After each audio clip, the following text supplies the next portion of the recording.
Tibetan Buddhism is a religion with a rich culture that emerged from a wide range of practices, which include the complete scope of the Buddha's teachings from the Hinayana, Mahayana, and Vajrayana levels.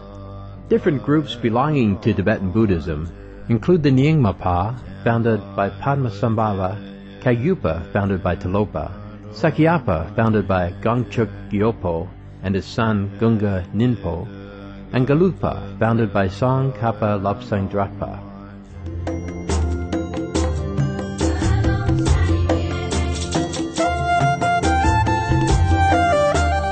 The teachings of Tibetan Buddhism puts a focus on the awareness of death and the ephemeral nature of life, leading to diligence in meditation and spiritual practice. Mandalas, prayer flags, and tanka paintings are visual imagery used as reminders for practitioners on the path.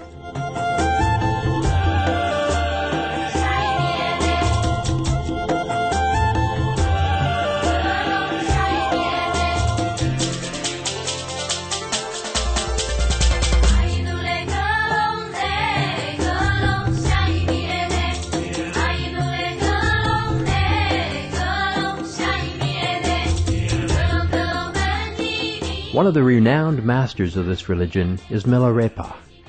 Magician, yogi, poet, hermit, many names have been attributed to this most famous figure of Tibet's history.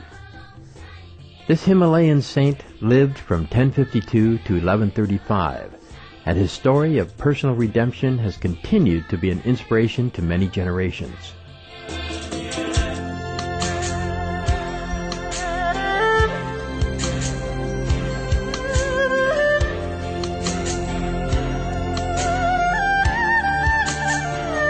Through songs called dohas, Milarepa imparted divine teachings on spiritual devotion and wisdom. Today we present to you an excerpt from the holy text of Tibetan Buddhism with the compilation titled 60 Songs of Milarepa, with songs 8 to 9 and 11 to 13.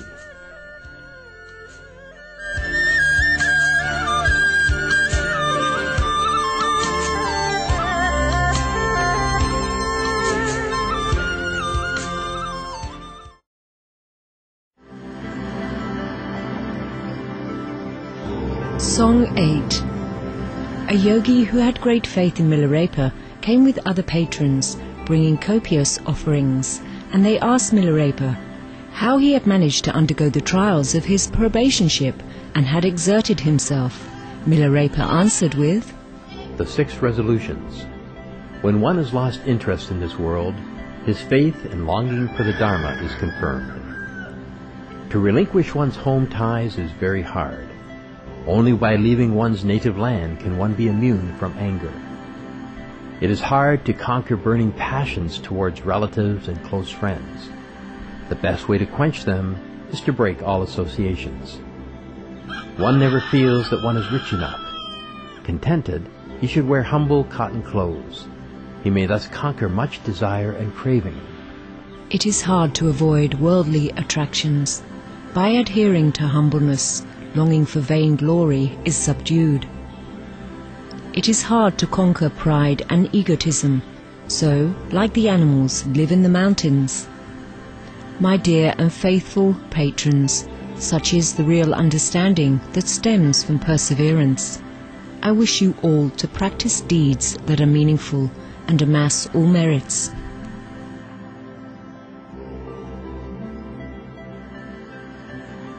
Milarepa went out one day for alms, and coming to a meeting of Dharma followers was ridiculed. One of them, however, recognized him and said, "To inspire those attending this meeting, therefore, please now sing for us." In response, Milarepa sang a song. The Ocean of Samsara. Alas, is not Samsara, or cycle of reincarnation, like the sea? Drawing as much water as one pleases, it remains the same without abating. Are not the 3 precious ones like Mount Sumeru, that can never be shaken by anyone? Are there bandits invading yogis' cells? Why then do great yogis stay in towns and villages?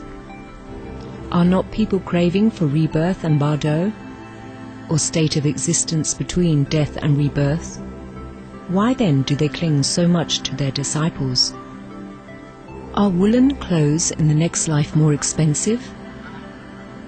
Why then do women make so much of them here? Do people fear that Samsara, or cycle of reincarnation, may be emptied? Why then do priests and laymen hanker after children? Are you reserving food and drink for your next life? Why then do men and women not give to charity? Is there any misery in heaven above?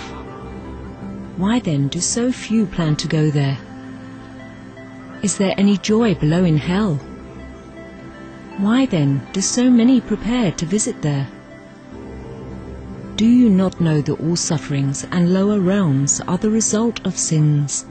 Surely you know that if you now practice virtue, when death comes you will have peace of mind and no regrets.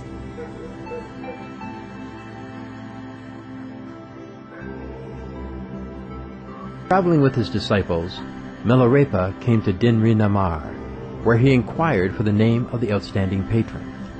Learning that the physician Yang Ning was a devoted Buddhist, he proceeded to his house, where the physician said, "It is said that Jetsun Milarepa can use anything at hand as a metaphor for preaching. Now, please use the bubbles of water in this ditch before us as a metaphor and give us a discourse." In response, Jetsun sang a song. The fleeting bubbles. I pay homage to my gracious Guru.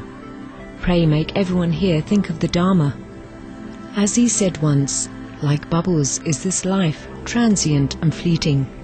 In it no assurance can be found.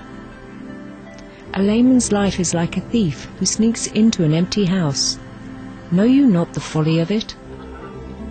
Youth is like a summer flower. Suddenly it fades away.